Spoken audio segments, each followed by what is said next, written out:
गुरु प्यारी साध संगत जी, प्यार भरी राधा स्वामी जी, साध संगत जी, आज की वीडियो को पूरा ज़रूर देखिए। अगर वीडियो आपको अच्छी लगती है तो वीडियो को ज़रूर लाइक और चैनल को सब्सक्राइब करना मत भूलिएगा। साध संगत जी, जैसा कि आपको पता है कि बाबा जी अपनी संगत से बहुत प्रेम करते हैं और साध संगत जी, बाबा जी का ये जो प्रेम है अपनी संगत के प्रति वह बड़ा अटूट है। और जब कभी भी बाबा जी कहीं पर भी सत्संग होता है वह कैंसिल नहीं करते, वह हमेशा ही सत्संग में ज़रूर जाते हैं, क्योंकि उन्हें पता है कि उनका संगत जो है उनका इंतज़ार कर रही है। तो साध संगत जी, आज की जो साखी है उसी प्यार पर आधारित है कि जब बाबा जी को डॉक्टरों ने बीमारी की वजह से सत्संग जो है करना बंद कर दिया, तो उस समय बाबा जी ने डॉक्टरों से ऐसा क्या कह दिया कि जिसके वजह से डॉक्टर भी चुप हो गए। साध संगत जी, ये जो बात है उन दिनों की बात है जब बाबा जी जो थे बीमार थे, उन्हें कैंसर हुई थी और वह हमेशा ही डॉक्टर उन्हें जो है गले के कैंसर के कारण उन्हें सत्संग करने से बंद करते थे। कई बार बाबा जी ने डॉक्टरों की मानकर जो है कैंसल भी किए, लेकिन एक बार जो है एक डॉक्टर बाबा जी से कहता है कि आपकी हालत अब काफ़ी गंभीर है, आपको जो है ये सत्संग नहीं करने होंगे। तो वो कहते हैं बाबा जी कि ऐसा कभी नहीं हो सकता, मेरी संगत मेरा हमेशा वेट करती है, भला मैं सत्संग कैसे नहीं कर सकता। लेकिन वह डॉक्टर कहता है कि आपके गले को सत्संग करते समय काफ़ी ज़्यादा कष्ट होता है, जिसकी वजह से आपको सत्संग करना बंद करना होगा। लेकिन बाबा जी कहते हैं कि ऐसा कभी नहीं हो सकता। हाँ, मैं बीच में थोड़ी सी रेस्ट ज़रूर ले सकता हूँ, लेकिन बिल्कुल बंद नहीं करता।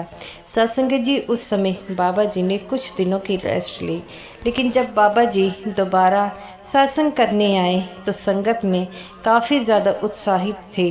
बाबा जी की अच्छी उम्र के लिए, लंबी उम्र के लिए जो है उनकी संगत ने काफ़ी ज़्यादा जो है वो है दुआएं की कि हमारे बाबा जी जल्दी वापस आएं और सत्संग करें। जैसा कि आपको पता है कि आप जो है संगत हमेशा ही बाबा जी के प्रेम की भूखी है, और जब और दर्शनों की जब भी कभी उन्हें पता लगता है कि बाबा जी आए हैं तो वह भागी दौड़ी चली आती है। साध संगत जी, जैसा कि आपको पता है, जब सतगुरु को किसी तरह की तकलीफ़ होती है, जब कोई बीमारी आती है, वह बीमारी जो आती है वो संगत के कर्मों का बोझ जब बाबा जी अपने ऊपर ले लेते हैं तो वह बीमार हो जाते हैं। जैसा कि आपको पता है कि जब बाबा जी नामदान देते हैं तो संगत की जिम्मेवारी भी अपने ऊपर ले लेते हैं, और ऐसा ही होता है क्योंकि हम सत्संगियों के कई तरह के ऐसे कर्म हैं जो काफ़ी भारी हो जाती हैं और सतगुरु को उन भारी कर्मों के कारण कष्ट उठाना पड़ता है। इसीलिए तो बाबा जी हमें भजन सिमरन के लिए कहते हैं कि भजन सिमरन करें, इसकी वजह से जो है हमारे कर्मों का बोझ जो है हल्का हो जाएगा। लेकिन संगत इस बात को मानती नहीं, वह समझती है कि उन्होंने नामदान ले लिया, यही काफ़ी है। लेकिन संगत को ये बात जाननी होगी कि नामदान लेने से कुछ नहीं होता, हमारी उस मालिक ने जिम्मेवारी ली है और हमारा भी फ़र्ज़ बनता है। इसीलिए कहा जाता है कि अपनी सतगुरु की जो है बात माननी चाहिए, क्योंकि हम कई कर्म कांडों से निकले हैं, और जब सतगुरु नामदान देते हैं तो वह काल से हमारी जिम्मेवारी ले लेते हैं। हमारी भी जिम्मेवारी बनती है कि अगर सतगुरु ने हमारी जिम्मेवारी ली है तो हमें भी उनके प्रति जो है भजन सिमरन करना होगा। तो साध संगत जी, ऐसी ही साखी जो है जो हजूर महाराज जी की साखी है। साध संगत जी, जैसा कि आपको पता है कि हजूर महाराज जी भी जगह जगह पर जैसे बाबा जी के शासन करने जाते थे वह भी जाते थे और अलग स्टेट में वह जाते थे। तो साध संगत जी, ये जो साखी है उसी आदमी की साखी है जो बाबा जी से नामदान के लिए कह रहा था, लेकिन नामदान देने के बाद वो हजूर जी बीमार हो गए, क्योंकि वह आदमी जो था वह बुरे कर्मों से निकला था। तो ऐसे ही एक बार हजूर जी लुधियाना गए थे और वहाँ पर वह सत्संग कर रहे थे। तभी उनका बड़ा प्रेमी सत्संगी आता है और अपने दोस्त से मिलाता है और कहता है कि हजूर, ये मेरा दोस्त है, इसने नामदान लेना है। तो हजूर जी कहते हैं कि पहले ये कौन सा काम करता था जिस बात से उसका दोस्त और उनकी आंखें झुक जाती हैं। तो बाबा जी हजूर जी कहते हैं कि क्या इससे पहले ये चोरी करता था? तो वह कहते हैं कि हाँ हजूर, मैं चोरी करता था, लेकिन मैंने अपनी गलतियों को मान लिया है और जिसके कारण अब मैं सही रास्ते पर आने लगा हूँ। लेकिन हजूर जी कहते हैं कि बेटा, ये जो तेरे इस जन्म के कर्म हैं वो पिछले जन्म से भी जुड़े हुए हैं, जिसके कारण तुझे इस जन्म में भी चोर बनना पड़ा। लेकिन वह कहता है कि हजूर, अब मैंने सब कुछ छोड़ दिया है। अपने दोस्त के कहने पर मैंने आपका लड़ फड़ना चाहता हूँ ताकि मेरे जन्म जन्म के कष्ट जो हैं वह दूर हो जाए। लेकिन हजूर नहीं मानते। हजूर कहते हैं कि जो तूने गलतियाँ पहले की है उसकी वजह से इस बार तुम्हें माफ़ी नहीं मानते। वह हजूर के पैरों में गिर जाता है।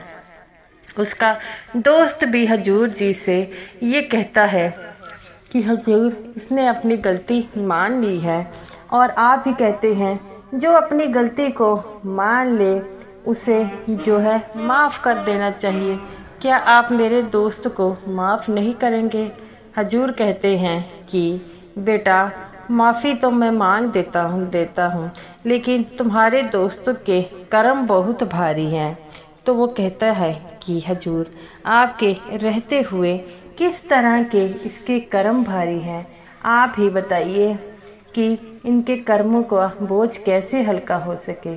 तो हजूर कहते हैं बेटा, इनके कर्मों में नामदान की बख्शीश नहीं है।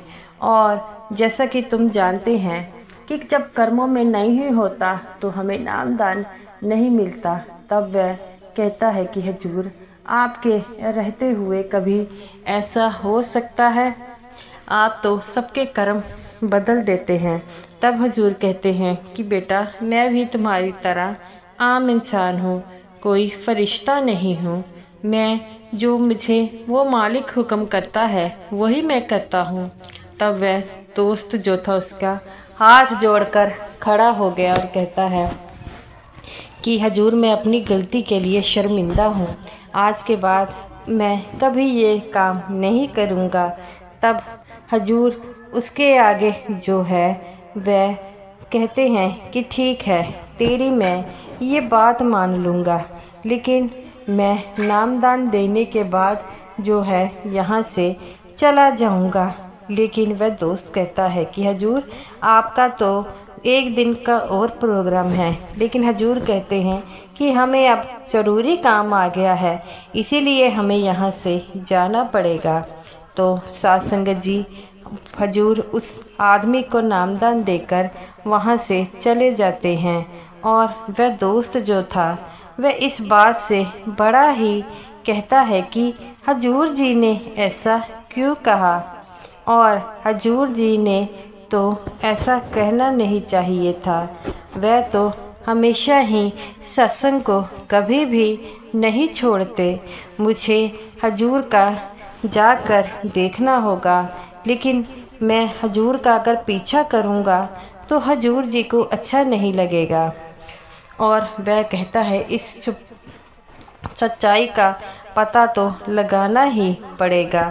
तो वह हजूर जी के पीछे चला जाता है। तो उसे पता लगता है कि हजूर सीधे डेरे गए हैं और डेरे से बाहर वह अपने एक सत्संगी को कहते हैं कि अगर मुझसे कोई मिलने आए तो कह देना कि मैं बिजी हूँ। ये बात सुनकर हजूर की वह कहते हैं हजूर अगर कोई परेशानी है तो हमें ज़रूर बताइए। हजूर जी कहते हैं कि मेरी तबीयत ठीक नहीं है, इसलिए तुम किसी को मिलने नहीं देना।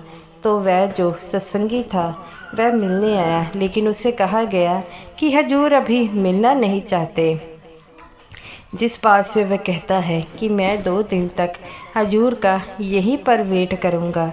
2 दिन बाद जब हजूर जी बाहर निकले तो उस सत्संगी को देखकर दंग रह गए और कहते हैं कि आप यहाँ पर क्या कर रहे हैं। तो वो कहता है कि हजूर जब से आप नामदान देकर आए हैं आपने कभी भी किसी भी सत्संग को ऐसे मिस नहीं किया, लेकिन जब से आपने मेरे दोस्त को नामदान दिया है आपने मना कर दिया, ऐसा क्यों।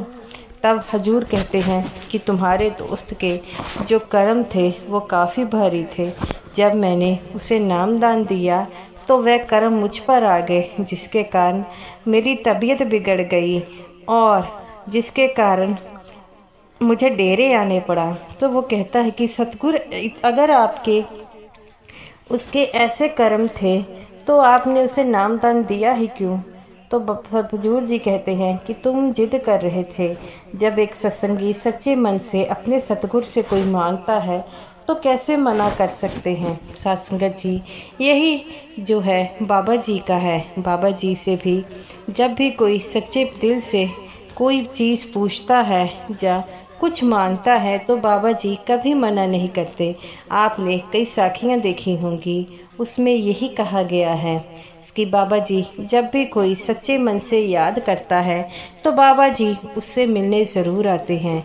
तो बाबा जी को भी जो है डॉक्टरों ने सत्संग बंद करने को कहा था, लेकिन बाबा जी नहीं माने और संगत की दुआएं और अपने बड़े गुरुओं के आशीर्वाद से बाबा जी अपनी संगत के बीच फिर ठीक होकर आए और उन्होंने दोबारा सत्संग शुरू किया। जब लंबे अरसे के बाद बाबा जी आए तब सारी संगत की आंखों में आंसू था। अपने प्रीत प्यारे के जो बिछोड़े की झलक थी वह उनकी आंखों के बिल्कुल सामने है। साथ संगत जी जब हमारा प्रीतम प्यारा हमसे बिछोड़ा पाता है तो हमारी अंतरात्मा उसके दर्शन चाहती है। तो बाबा जी हमें यही समझाते हैं कि बेटा अच्छे कर्म करो, कर्मों का जो लेखा जोखा है सभी को देना पड़ता है, लेकिन संगत इस बात को मानती नहीं। वह हमेशा यही कहती है कि हमें जो है नामदान की बख्शीश हो गई है, अब हमें जो है कुछ नहीं करना चाहिए। लेकिन बाबा जी हमेशा प्यार से समझाते हैं अगर उस प्रीतम प्यारे को पाना है, अगर इसका जन्म मरण के चक्रों से छुटकारा पाना है, उसके लिए क्या ज़रूरी है, सिर्फ़ और सिर्फ नाम की कमाई ज़रूरी है। इसीलिए तो कहा जाता है कि अपने मालिक को हमेशा याद रखें। उस मालिक को पाने का जो जरिया है वो सिर्फ भजन सिमरन है। अगर हमारे सतगुरु हमारे लिए इतना कुछ कर सकते हैं तो हमारा भी फ़र्ज़ बनता है कि अपने सतगुरु के लिए भजन सिमरन ज़रूर करें। तो गुरु प्यारी साध संगत जी, हम में से कई ऐसे हैं जिन्होंने नामदान तो लिया है लेकिन भजन सिमरन को समय नहीं देते। अगर हम अपने सतगुरु की सलामती चाहते हैं, अगर वह उन्हें अपने कर्मों से जो है बचाना चाहते हैं, तो उसके लिए हमें भजन सिमरन तो करना होगा। क्योंकि बाबा जी ने अगर हमारी जिम्मेवारी ली है तो हम वह अपनी जिम्मेवारी से पीछे नहीं भाग रहे, तो भला हम क्यों भाग रहे हैं। तो हमें तो भजन सिमरन ज़रूर करना होगा। तो गुरु प्यारी साध संगत जी, आज से हम प्रण लें कि हम बाबा जी की कही हुई बातों पर अमल कर हर रोज़ भजन सिमरन ज़रूर करेंगे, क्योंकि इस भजन सिमरन से ही हम मालिक तक पहुंच सकते हैं। तो गुरु प्यारी साध संगत जी, ये रही मेरी आज की वीडियो। अगर आपको ये वीडियो अच्छी लगी हो तो वीडियो को ज़रूर लाइक कीजिए और सभी साध संगत जी को मेरी तरफ से प्यार भरी राधा स्वामी जी।